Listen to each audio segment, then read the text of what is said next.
Hello and welcome back to the Asian DOTA Championships coverage. We're here for the third round of the ADC. SB have taken out the first round, the second round, and they're going to a great start here for the third, taking out, spoiler alert, the first match against Roccat. Who will come out on top? It is a best of three. We will find out. Can Roccat hit back? That is the question. Of course, myself, Tobi Kenobi, I am here to take you through all the action, and the person we should actually really pose the question to is my co-commentator, Shoutcast.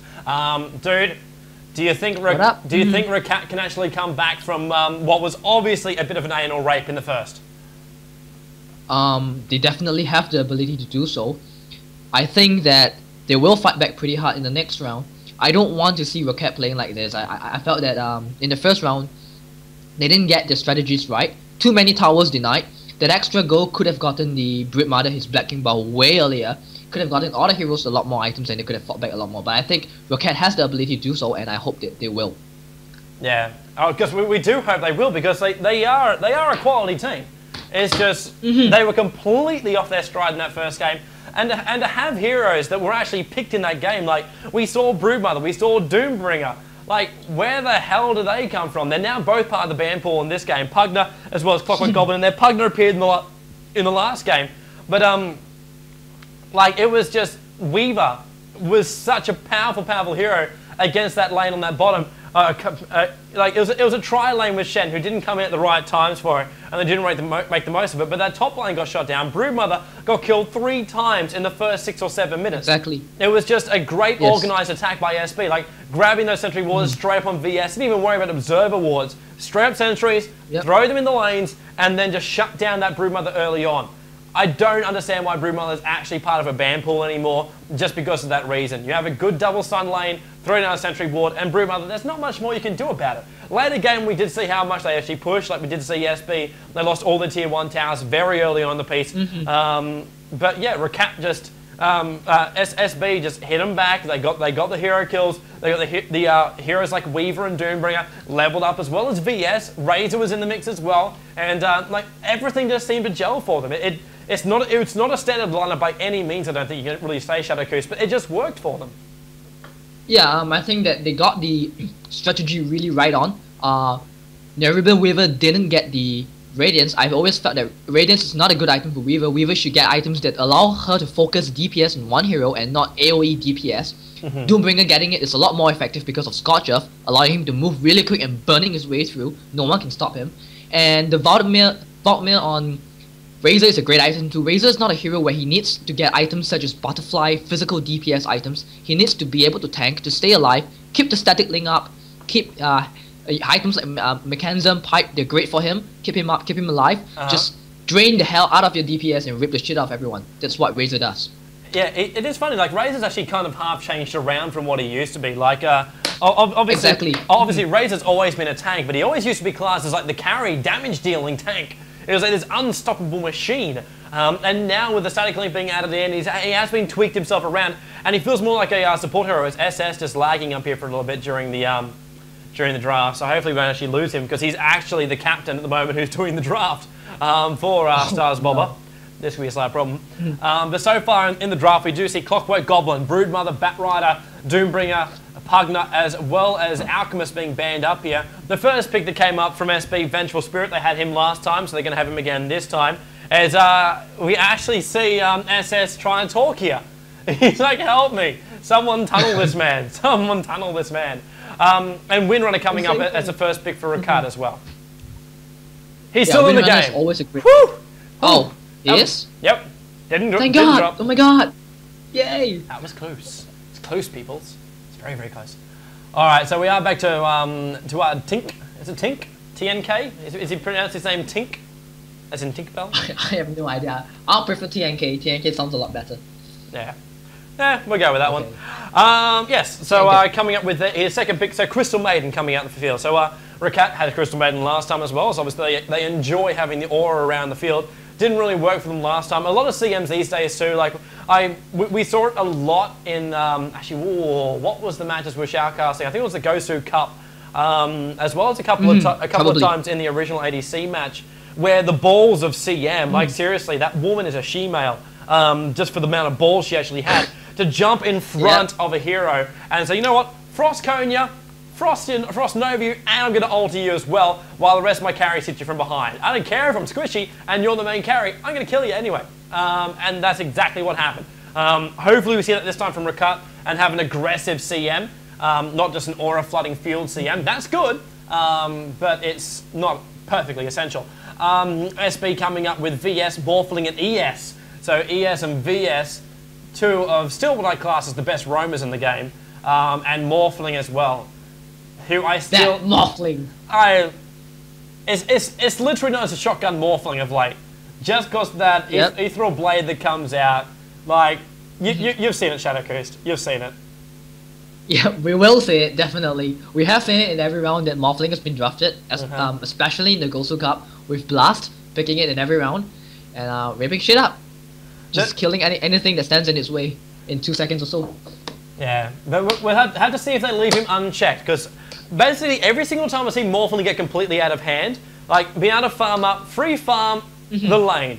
And that is the biggest problem. Roccat have to go, you know what? Shut this guy down. We cannot allow Morphling to farm. ES and VS are going to try and roam us, get good aggressive ward positions up there. Don't let them try and take control of this map. They can't allow them to do that one, and they can't allow Morphling to free farm. Every single time he does, it's a farmed up Lincoln's in 15, and the second that one's up, you're going to actually see the Ethereal Blade up in a matter of maybe, what, 5 more minutes or something along those lines. 20-25 minutes sees you an unstoppable Morphling. It always happens. With Chinese matches, just because with AAA he can farm, well, Burning, he can farm better than any person that I have seen at the moment in DOTA, and he can do it all in 20, maybe 15 if he's lucky. I say lucky. The guy just freaking lights at everything. I'm not quite sure about Roccat though. They've come up with another neutral. They tried it last game and they had Shen. This time they've picked up Enigma.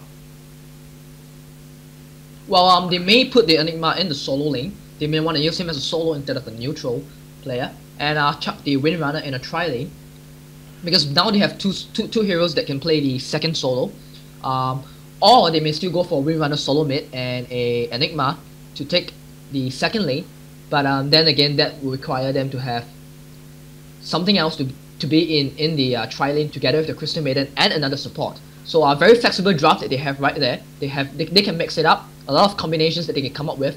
Generally a good beginning. Whereas for Stars Boba, right now they need 2 other solos, unless they intend to put Morphling as a solo and have another one to go with the VS and the ES. And you can see Roccat just banning away any hero, any strong hero. Yep, that's it. But maybe actually ban the Shadow Fiend instead of the Necrolite, I feel. I was actually thinking the same sort of thing, because if you had the Presence of the Dark Lord with the Command Aura from VS, that's really going to hurt. That's a shitload. And you got the two major rage carries at the moment in the game. Yeah, where I look at Roccat, and I think Necrolite actually would have worked better for them. They still have the CM Aura, and Necrolite loves mana to bits. Because she just pumps it out. Maybe even have a DOTA carry. But I'm actually hoping Roccat actually move Enigma into the Sentinel neutrals now, because you already know Morphling is going to be solo on that bottom lane. ES and VS are going to make sure he doesn't really get touched here. But if Enigma actually moves into the Sentinel neutrals and keeps the pressure on Morphling that way, I really, really think Roccat will actually stand a chance. Shut down that Morphling. He's not gonna solo the top. I highly doubt he is gonna solo the top lane. What I hope I don't see is Windrunner run straight down towards that bottom lane and do the stock standard way Dota is played at the moment of Windrunner, solo the bottom lane, good luck, use your power shot, get a couple of last hits, and hopefully you'll actually come out on top. We actually see Magnetor is actually on here. Cool. Wait. 4th pick coming out from SB. Magnetor. I am really liking SB tonight. Throw me something different. They've done it. This is what I was actually expecting a little bit too. I don't actually think Mag actually had anything really changed to him in the changelog, because this is a new version. So the way the heroes actually work together is different, and we're going to see a lot of different strats as well. And I think SB have been playing a hell of a lot with this new version, being prepared for this one, because we knew in the 3rd round is when we picked up the new version. The first 2, they were the old version for ADC. From now on in, we play the new version non-stop. But to pick Mag in this lineup, is there anything which I don't remember there being a change, Shoutcast, to Mag? No, no any significant change. The added skewer, which was added quite a few versions ago. Besides that, not much of a change in Magnetor, but it's just that I think in 6.70 they've unlocked him. Previously in 6.69 he's still locked, so you can't choose Magnetor back then. Uh-huh. But Magnetor used to be one of the very favorite heroes quite a while ago. He was one of those heroes that you would pit in a solo lane and just buy like 60 clarities and use that Shockwave, I think, to just farm. And in this case, he could get a Soul Ring that will make him really good in the lane to use that Shockwave to just farm up his whatever items he needs. Soul Ring is a good item on Magnetor if you want to play him as a solo, which he can do so. Yeah, I'm actually wondering if they can actually solo Mag and actually let Morphling just slowly farm himself up here. Even looking at Roccat's lineup, as we saw a little bit of lag coming up for a little bit before, Darkseer is now the 4th pick. I'm wondering if he is actually, they're going to leave Enigma inside their own neutrals and just throw Darkseer in between the tier 1, tier 2 tower and just stop the creep wave. That I'd actually not recommend whatsoever, because I think then Morphling is going to free farm at the tower. He's not really going to care that much.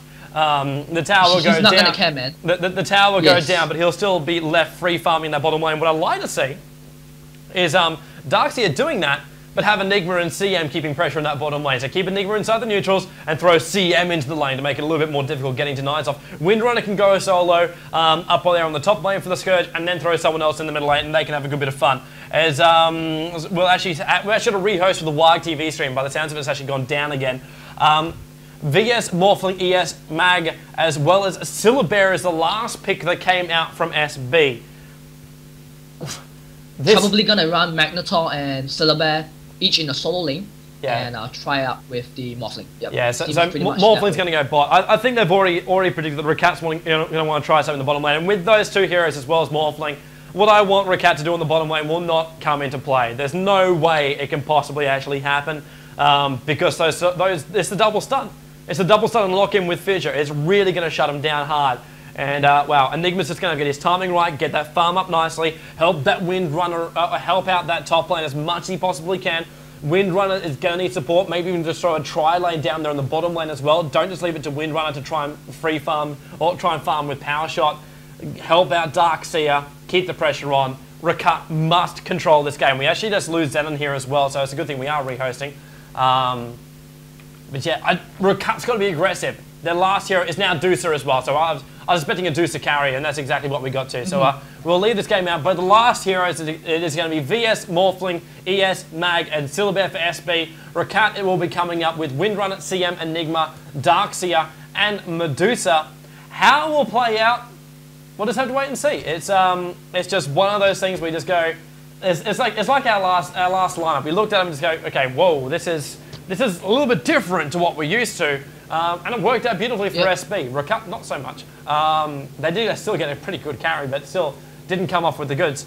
This time around, the teams could surprise us. DOTA is one of those games, especially with the new changelog, with the way it changes, anything is possible. Yep, pretty much that. But the problem here I see with Roccat's draft is that they don't have enough single target control.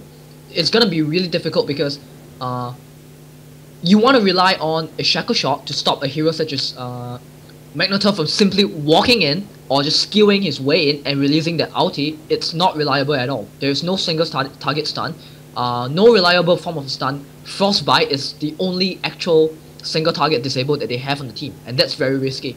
Yeah, that's a huge problem that I see with Roccat's draft right now.